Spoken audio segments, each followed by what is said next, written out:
Assalamualaikum warahmatullahi wabarakatuh. Selamat pagi semuanya. Perkenalkan, nama saya Rahayu Trianti. Saya dari kelompok 9.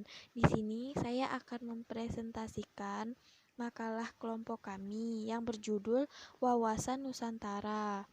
Baik, yang pertama saya akan menjelaskan pengertian wawasan Nusantara. Pengertian wawasan Nusantara tak hanya satu, akan tetapi terdapat beberapa variasi pengertian menurut ketetapan MPR pada tahun 1999. Pengertian wawasan Nusantara adalah cara pandang dan sikap bangsa Indonesia mengenai diri dan lingkungannya yang serba beragam dan bernilai strategis, dengan mengutamakan persatuan dan kesatuan bangsa, serta kesatuan wilayah dalam menyelenggarakan kehidupan bermasyarakat, berbangsa, dan bernegara untuk mencapai tujuan nasional. Sementara itu, pengertian wawasan Nusantara menurut Garis Besar Haluan Negara atau GBHN pada tahun 1998 adalah cara pandang dan sikap bangsa Indonesia mengenai diri dan lingkungannya dalam menyelenggarakan kehidupan bermasyarakat, berbangsa, dan bernegara. Pemikiran kebangsaan W. Usman mendefinisikan pengertian wawasan Nusantara sebagai cara pandang bangsa Indonesia mengenai diri dan tanah airnya sebagai negara kepulauan dengan semua aspek kehidupan yang beragam.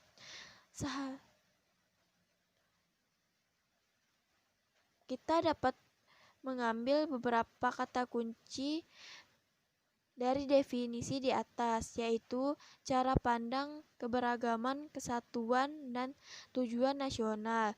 Kita bisa memahami pengertian wawasan Nusantara adalah cara pandang tentang Indonesia yang beragam dan orientasi mempertahankan kesatuan untuk tujuan nasional. Indonesia memiliki keberagaman dari banyak aspek kehidupan. Keberagaman itulah yang menjadi persatuan bangsa. Dari Sabang hingga Merauke yang beragam disatukan dengan Pancasila untuk mencapai tujuan nasional. Yang kedua, ada faktor-faktor yang mempengaruhi wawasan Nusantara.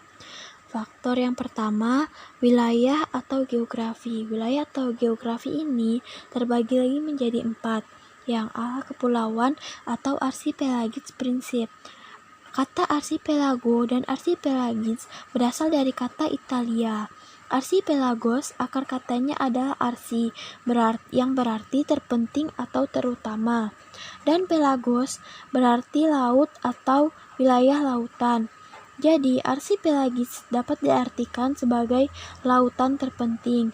Istilah archipelago dapat diartikan dalam naskah resmi perjanjian antara Republik Venza dan Mikhail Palaiologos pada tahun 1268. Yang B, Kepulauan Indonesia. Bagian wilayah Indisch Archipel dapat dikuasai Belanda, dinamakan Netherlands Oost-Indisch Archipelago. Itulah wilayah jajahan Belanda yang kemudian menjadi wilayah negara Republik Indonesia.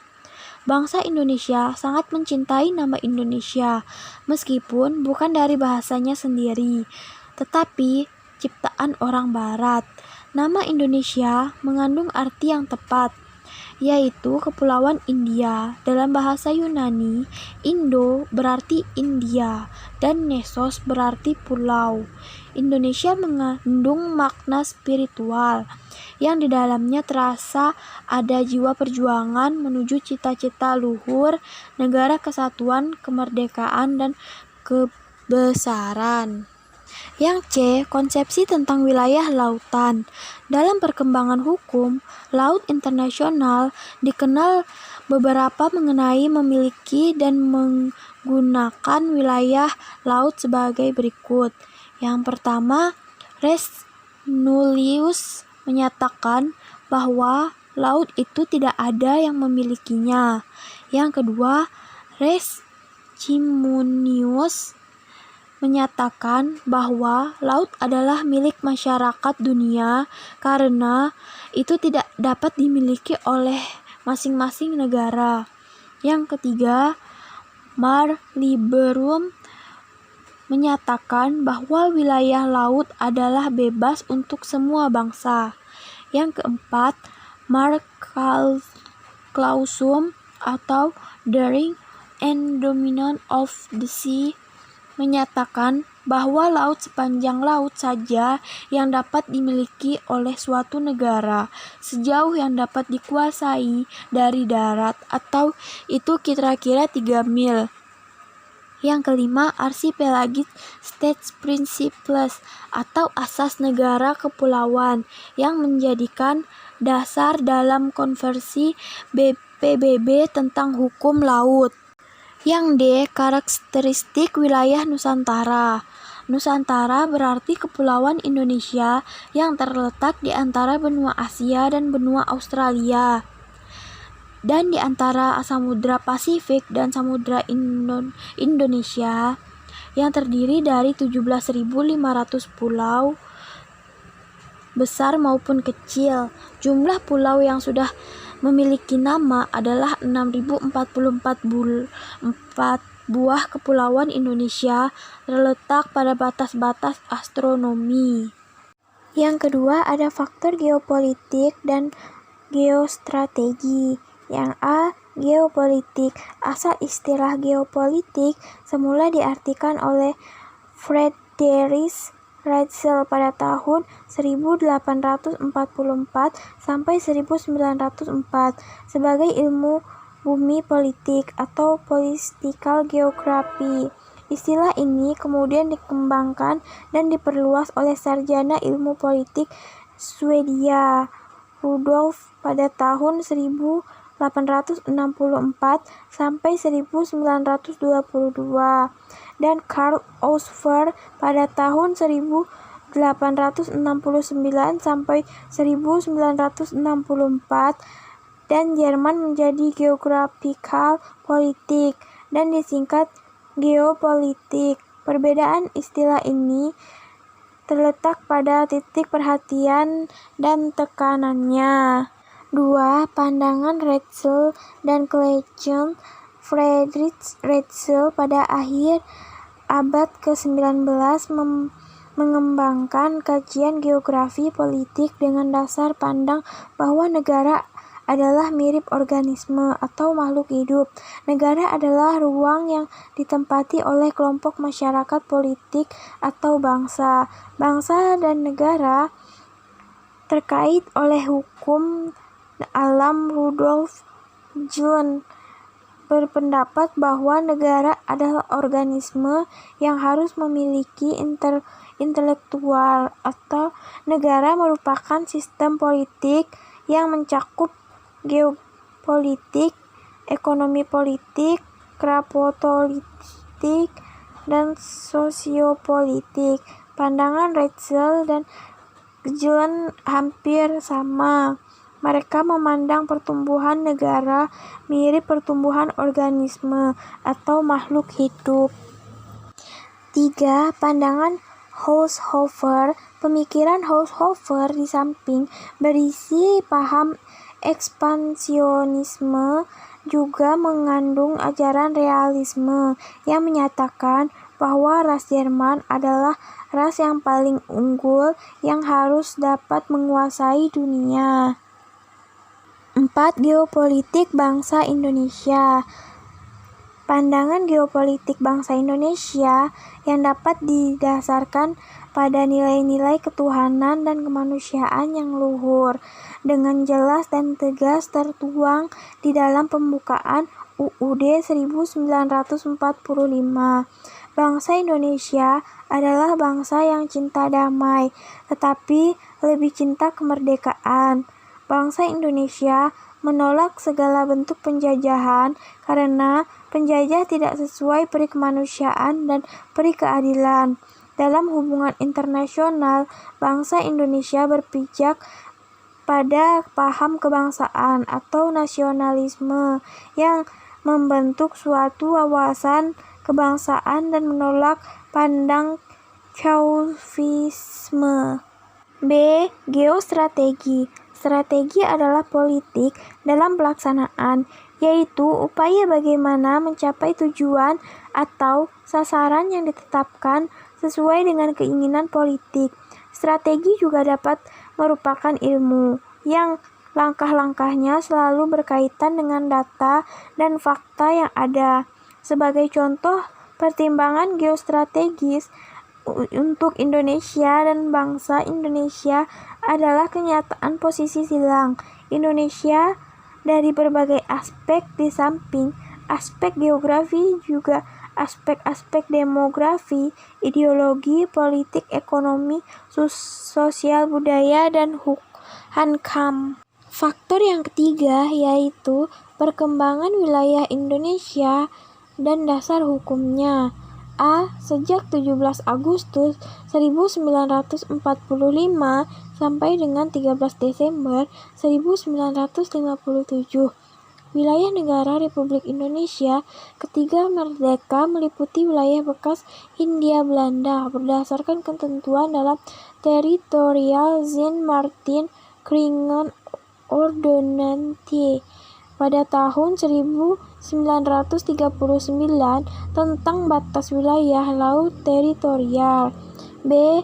Dari Deklarasi Juanda 13 Desember 1957 sampai dengan 17 Februari 1969.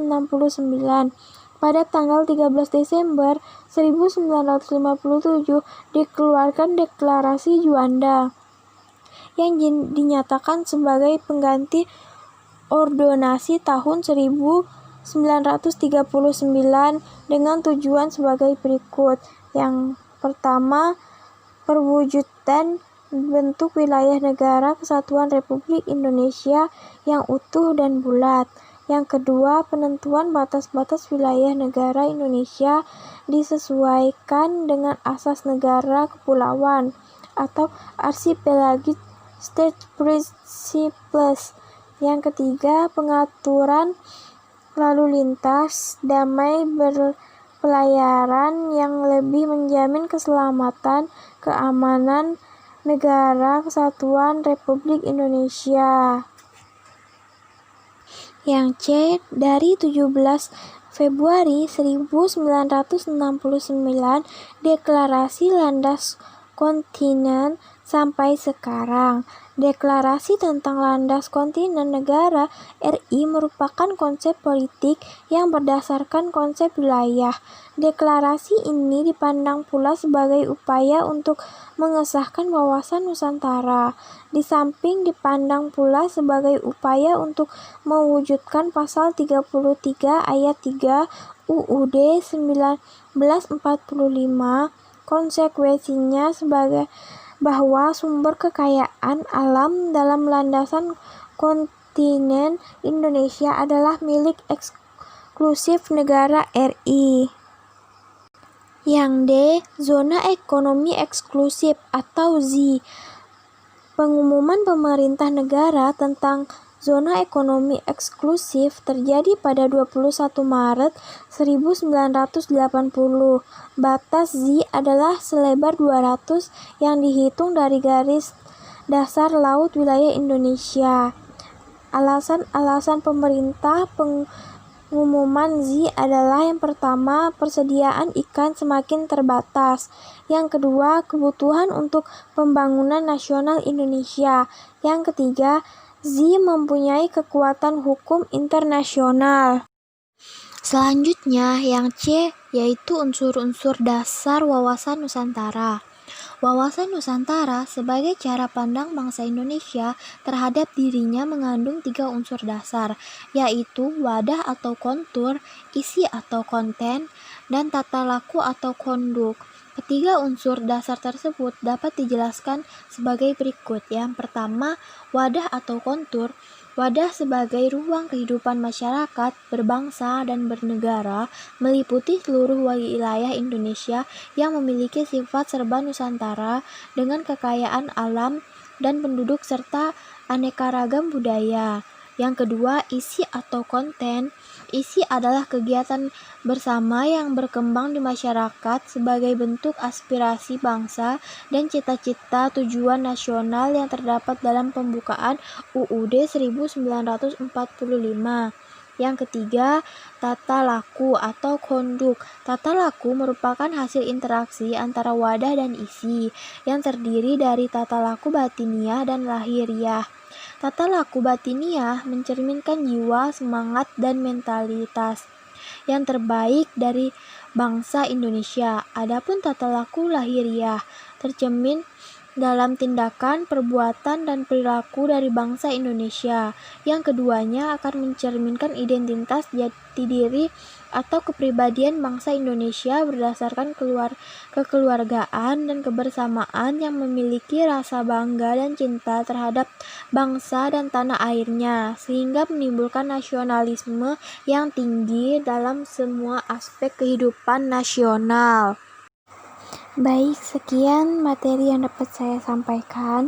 Materi selanjutnya akan disampaikan oleh teman saya. Sekian dan terima kasih.